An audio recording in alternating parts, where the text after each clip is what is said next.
explicar assim, algumas opções que você teve para o jogo de hoje, como o Cebolinha, por exemplo, enfim, que te levou a levar esse time ao campo, e só especificamente sobre a escalação da decisão por pênaltis também, a gente acabou vendo que os jogadores mais experientes foram abrindo e o Wallace acabou indo para o final, assim, como é que foi esse processo de decisão também? Obrigado. Bom, a decisão pela equipe titular passou primeiro alguns jogadores não viajaram, né? Bruno Henrique e Luiz Araújo, não tinham condições de jogo, foram barrados.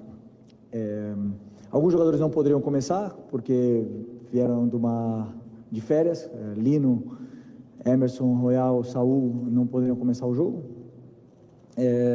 Arrascaeta sentiu um desconforto no último jogo e montei com as peças que eu tenho um time, no meu modo de ver, da mesma forma que eu falei no primeiro jogo, suficiente para poder vencer o jogo e fazer um grande jogo. E foi assim como fizeram.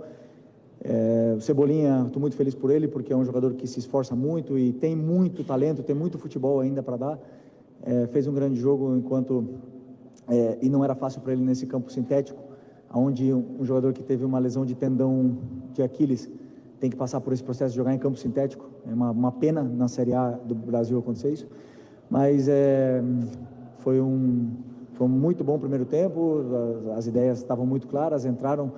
Poderíamos ter feito mais, mas claro que não é fácil, né? O Atlético Mineiro é uma grande equipe e eu também já aproveito aqui para parabenizar eles pela classificação, parabenizar o Cuca pelos 3 jogos em alto nível que disputamos agora nessa semana, e nós temos que pensar para frente. Sobre a disputa de pênaltis, eram os jogadores que batem melhor, os que estavam disponíveis e os que estavam mais confiantes para bater. E eu mesmo já errei, muito confiante, já errei disputa de pênaltis. Pênaltis são pênaltis. Não tenho nada para...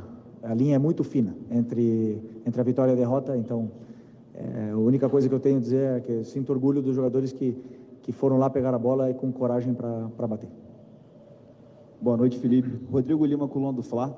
Falando dos últimos 3 jogos entre Flamengo e Atlético Mineiro, o Wallace foi um dos principais personagens, né, por conta de tudo que envolveu ali o jogador, com os jogadores principalmente do Atlético Mineiro.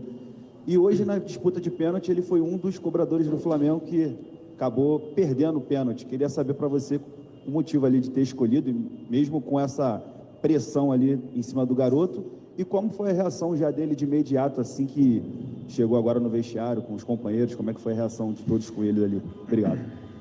Primeiro que ele é um jogador que tem muita personalidade, não se esconde, não se acanha para ninguém, e por mais que ele tenha agora sido o foco das atenções, Lianco não é santo, o goleiro Everson não é santo, o Hulk, todos eles provocam e também entram nessas coisas de jogo, de alto nível, de alto rendimento, ninguém quer perder e é absolutamente normal. O importante, como eu falei, que não tenha violência, que não passe disso, dos dois querendo ganhar, e o Atlético Mineiro venceu nos pênaltis, né? O Wallace fez uma grande partida, fez tudo o que estava no plano de jogo, incomodou muito a defesa, criou muito espaço, gerou chances e tem personalidade para ir bater o pênalti com 19, 20 anos. Então isso demonstra a personalidade que ele tem e o futuro que ele tem pela frente. Aqui à sua esquerda, Richard Souza, TV Globo. Felipe, foi o melhor jogo do Flamengo no pós-Copa do Mundo de Clubes, ou um dos melhores? Acho que o do São Paulo ali também foi um jogo muito positivo, mas queria saber a sua opinião. E agora, com uma competição a menos, o que você vê de possibilidade? O que isso implica? O que isso abre de possibilidade para você na sequência de Brasileiro e Libertadores, já que você tem um grupo que tem sofrido com questões físicas também, enfim, reforços se adaptando? Bom, primeiro que, como você falou, se foi o melhor jogo pós-Copa do Mundo, e essa semana eu acompanhei um pouco, junto com o Paiva, as narrativas que se criam, dizendo que o Flamengo está mal depois da Copa do Mundo, né? Isso eu escutei muito, onde se pegam 600 minutos de jogo de futebol e se resumem em uma frase: o Flamengo está mal pós-Copa do Mundo. Isso é um absurdo, uma mentira. O jogo do São Paulo foi um jogo absolutamente completo, dominante. Depois o primeiro tempo do Ceará foi um espetáculo. O primeiro tempo do Santos foi um primeiro tempo muito bom. O jogo contra o Fluminense foi um jogo absolutamente controlado, o Fluminense não chutou no gol, eles também não deixou jogar, o Inter de Milão também não jogou contra o Fluminense. O Atlético Mineiro,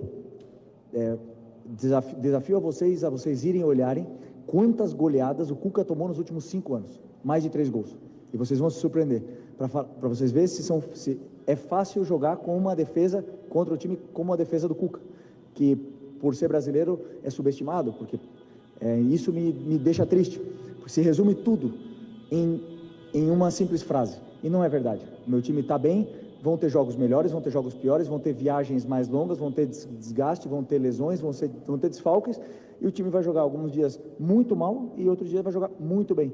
O importante é a gente saber realmente, que eu tento passar para os jogadores, o que está sendo feito dentro do campo, e eles sabem bem e nunca deixaram de acreditar na ideia. Então esse é o meu trabalho como treinador, e simplesmente não se resume simplesmente a um momento, porque quando a gente ganhou no Atlético Mineiro no Brasileiro, eu li também que o Flamengo era o líder pós-mundial do Brasileiro, não sei se eram 10 pontos, uma coisa assim, então, ou sei lá, não lembro agora, mas quando os resultados positivos não vêm, temos que aguentar, fechar a boca e trabalhar, e é o único caminho que nós temos. Mirassol, a única que importa é Mirassol, a única que está na minha cabeça. Felipe, tudo bem? Pedro Torre, ESPN. Queria te perguntar até que ponto o jogo ser num gramado sintético impactou nas tuas escolhas, na escalação, porque, não sei se você concorda, me parece que os jogadores recém-chegados da Europa, especialmente ali o Saúl e o Lino, talvez tenham sentido isso, não renderam o esperado, parecia ter até uma certa dificuldade, e a saída do Plata também, a modificação... Eu não estou escutando, pode ir mais perto. Oi. Isso, agora sim. Desculpa, repeti inteiramente. Até que ponto o jogo sendo gramado sintético impactou as tuas escolhas, as modificações, e me parece que os jogadores que vieram agora, recém-chegados da Europa, sentiram um pouco o gramado sintético, Saúl, também o Lino, enfim. O que você acha disso, até a saída do Plata, Saúl, o que você imaginava por aí? Obrigado. O Plata pediu a substituição, parece que estava com problema na parte lumbar, não sei ainda, tem que ver com os médicos. Eu particularmente não poupei nenhuma peça pensando no sintético, né?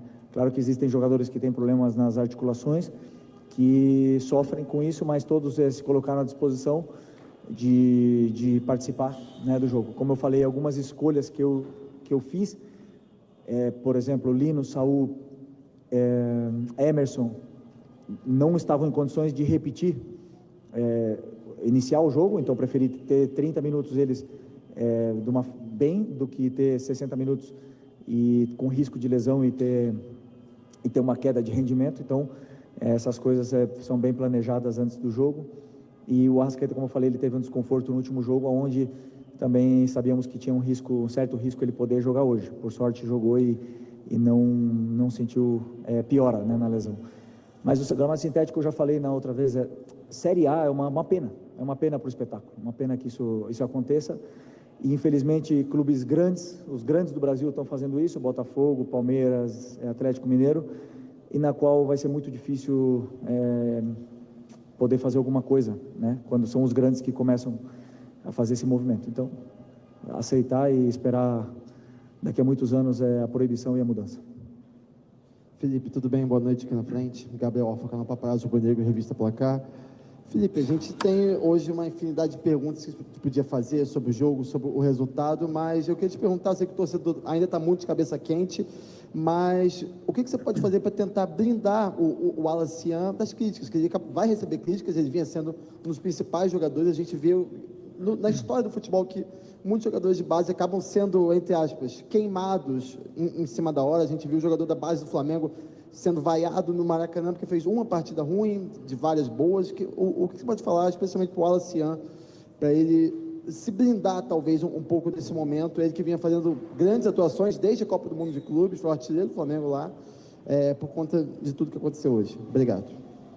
As críticas, elas fazem parte do crescimento dos jovens, do crescimento do atleta profissional, e quanto melhor ele possa lidar com as críticas, Matheus, Lohan, Cleiton, João, todos os jovens, né, Everton Araújo, que passam por críticas. Quanto melhor eles lidarem com isso, cada um tem a sua forma e a sua maneira de fazer, quanto melhor eles fizerem isso, maiores como jogadores de futebol eles vão ser.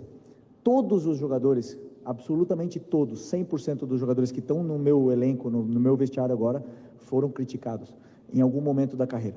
É normal, faz parte do processo.